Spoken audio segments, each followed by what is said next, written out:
had to guess, I would say today's probably day 154, maybe 156, but we'll see what day it is when I get there. I'm at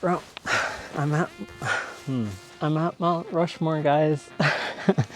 A lot of people told me that Mount Rushmore is smaller in person than they might have imagined. And when I first saw it, it wasn't that small. I feel like I see why people say it's smaller, but it's actually a pretty decent size. I had to like come from this angle because Teddy Roosevelt is like hidden away in the corner, and like if I went from the forward direction, like you wouldn't be able to see him. And even with the sun shining, like you can barely see him because of the shadow. Obviously Washington's taking full glory. Damn, I'm getting over a sickness, so bear with me. Last Saturday, I was completely fine. Today is Saturday, I think, as well. No, today's Sunday. Last Saturday. Sunday, I felt the effect of like getting sick. I felt myself getting sick in real time. Monday and Tuesday, I was full-blown sick. My body was shaking. I had aches and pains, fever. I couldn't do shit, and it was really painful to like try to figure out how to keep moving in that condition. But my reason for mentioning it is because it's at least the second most impactful time where I considered ending the trip, and it was just like that was the frontmost thought in my mind. I wanted to say that better, but it's fine. We'll take it as it is. There's been a very interesting shift that's happened recently. So the last main video I made was a New Year's in Alaska. Since I've came back, I mean, I've been dealing with single digits, negative digits, minus 20, 30 wind chills and stuff like that. It's been very interesting to say the least. And I was in a sort of really weird place going through, like from Washington, Idaho, Montana, and coming to the Dakotas now. It's very strange. Like I can't fully represent like my thoughts and feelings about the area. Like there's a lot of beauty for sure. The people have generally been getting nicer, 100%, easier to have conversations and everything. The coldness makes it harder to do things that you would normally be doing outside. And it's like a lot of great things have been happening, but I haven't been able to fully appreciate them. I think is the main weirdness about the whole experience. I'm actually in a pathway that's supposed to be closed for the winter or whatever because it's, you know, supposed to be icy. It's really, you know, normal now because it's been warmer, whatever, snow has been melting and stuff. But my reason for bringing that up is because I'm like slowly looking out to see if anyone's gonna come and like be like, what the hell are you doing here, man? But we'll see what happens. There's two main things that I wanted to talk about, and I wrote them down. I have to give them a little bit more thought to have like a full effect of like what it means to implement these things and like get people to understand them. But the first one is an observation I've seen manifesting differently across the country, but essentially it's a problem of a specific person coming from a specific background with an experience of suffering and or pain in their lifetime or in the lifetime of their generations before them, right? For example, like a black guy whose ancestors were slaves in like the whole, you know, history of slavery and everything. And obviously slavery doesn't exist in America anymore, but there are locations, buildings that still exist where slave trades used to happen, and people have to work there for what, if it's different purpose or not. I'm not too familiar with exact buildings, facilities, and stuff like that. But I met a woman who had spoken to a black guy working in one of these places, and she was very, what's the word? Offended, I guess, at the there's a better word for that, but she was feeling the pain and suffering that the guy should have been feeling. A super like deep moment happened between them, and like the guy was explaining that like, yes, the history is the history, but we have to make a living, right? And like he was better at terms with the whole situation and just the conditions of the environment that he's operating in currently than obviously the lady was. And like I've encountered that type of story of someone else taking offense for someone else's pain in different areas and in different contexts, right? And generally when we talk about cultures, talk about people's backgrounds in general, a lot of focus is on the person to tell their story and to convey something about their experience that the other people who are listening can either take away or learn from in some respect, right? And what I want to explain is that everyone has their struggle.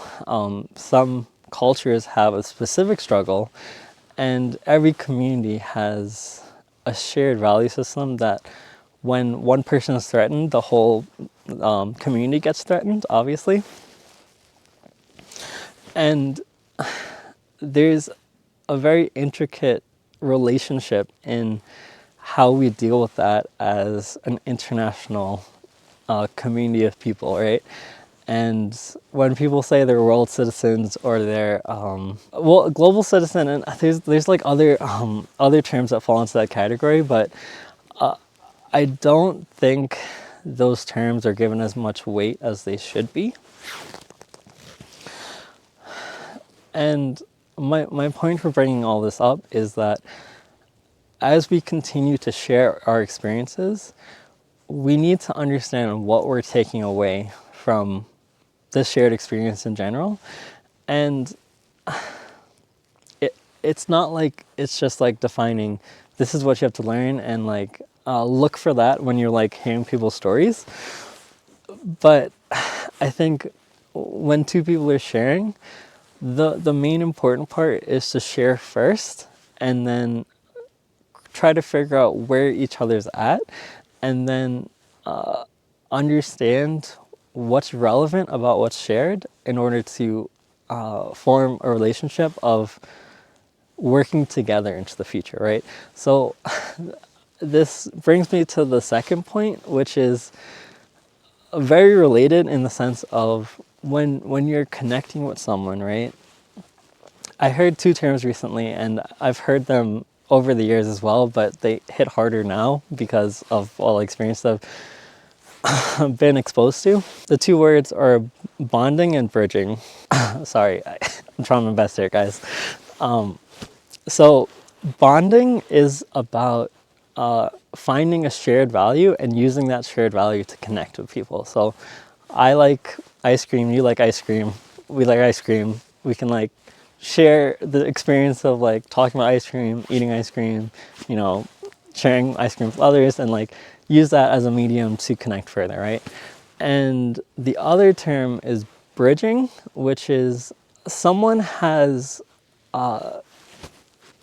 some experience A, someone else has some experience B, and they both as well share an experience C.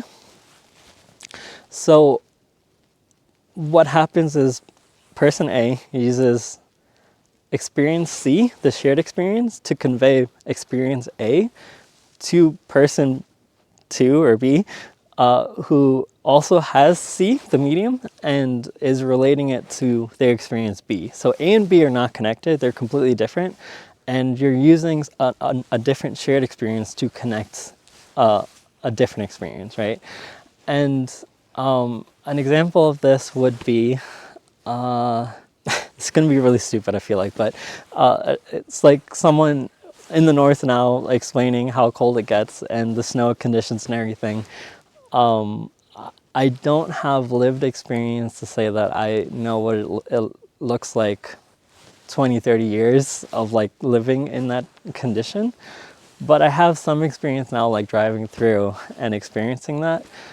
So comparing the unbearableness of the cold to something like the humidity in Florida, there's something about the experience of living in those like extreme conditions that can be shared, knowing the shared experience of like the cold in general, right?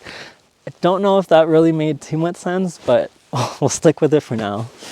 So my point for talking about all of this is that one of the missions of spiritual tech is to connect us as humans through technology. So what I guess I'm trying to explain is that we're all experiencing this thing, technology, which is very different depending on how you got introduced to it, what you knew about it, how much you were able to learn about it, how much you're able to use it to do the things that you need to do. And the thing that we're all very much intimately familiar with, which is living life and struggling through the struggle of being a human, being a spiritual, being manifested here in this material world, right? What I want to highlight is that there's bonding and bridging that's happening through this trip of mine. And I want us to be able to do those things effectively, more effectively, given the point that we're all don't know exactly where each other's coming from, and we have to give a little bit more conscious thought into what is my experience, what is someone else's experience, and how can we use our experience to help each other, help our communities, help the world in general into the future, the next generations, the future of everything, right? So I feel like I touched on everything I wanted to touch on in that specific sphere. Going back to one of the thoughts I started with, which is I haven't done a lot of videos between the start of the new year and now. I was going to take a little bit of a break with these longer form videos. One, because with the things that I want to share, I want to give a little bit more effort into formalizing them before I explain a lot of it. The point for me sharing as much as I am while I'm on the trip is to get some sort of exposure to the thoughts as they're developing in real time. And I think there's a lot of value in that. There's just juggling everything that's going on in life right now. It's hard to do all the things that I want to do. So I'm trying to prioritize the things that really matter, which is living the trip in real life, right? And one of the biggest things that makes my presentations effective or not is my not mood, but like not attitude, but like general mindset in terms of how I'm able to feel internally to convey the things that I want to convey, right? With the cold being the way that it has been, I haven't been able to motivate myself enough to make a lot of the videos. So we'll see how it goes. I think the other part that goes into not wanting to make as many more videos is because I feel like I'm reaching another stage in this whole trip where there's an understanding that I'm gaining about the experience, and not contentment, but like fulfillment of what it is that I was actually looking for, that people have asked me many times, like what it is that you're looking for, and we hope that you're getting what you need out of this trip, and blah, blah, blah, blah. Having enough to assess where you've been so far, I think, is the thing that I've been looking for.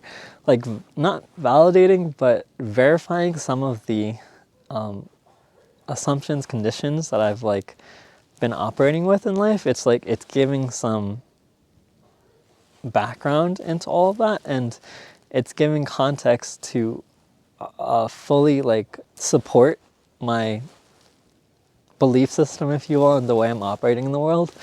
And I guess like, what is that? Self-validation and also growth and exploration, but like there's another word for that. But in essence, like I'm getting to a point where like I'll have enough to start anew again, and starting anew means being able to realign my energies to take advantage of the feature that still remains, the potential for growth that and what I have to offer, right? And I I know I haven't shared enough for everyone else to fully understand that. And I've mentioned this before, a lot of the videos I'm making is more for me to go back and reflect on the experiences that I've had so far. If anyone else gains from that, it's just a plus at that point.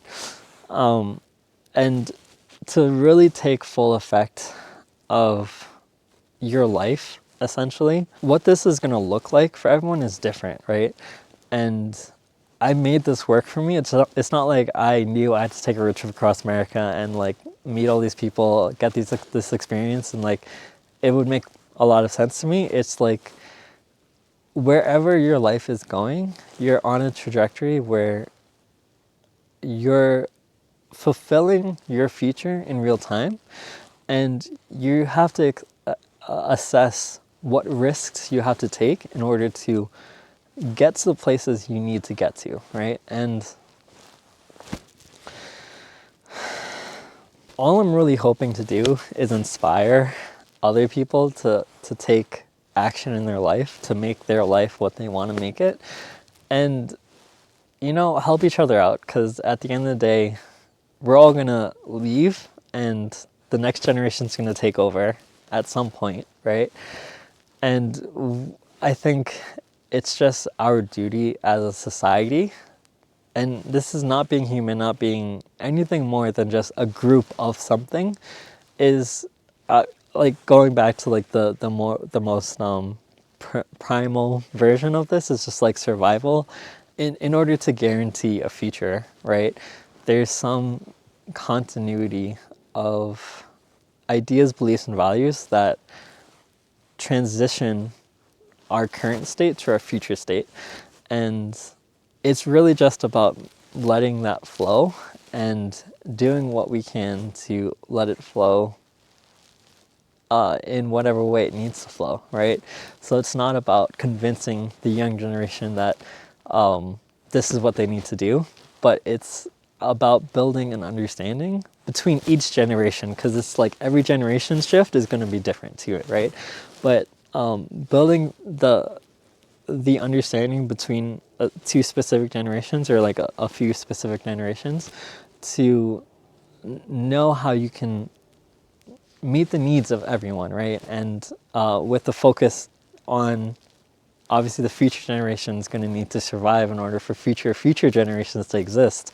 So just take from that what you will, but there, somewhere hidden in that message is the things that people are asking me, and the reason why I will be taking a little bit of a not stricter lens, but more deliberate lens on what I share for the remainder of this trip in longer form videos. So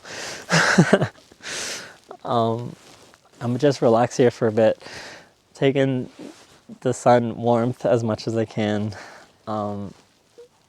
visit with the presidents a little bit, and make the most of what I have here. So this is your boy, Nukumiya, signing off for now.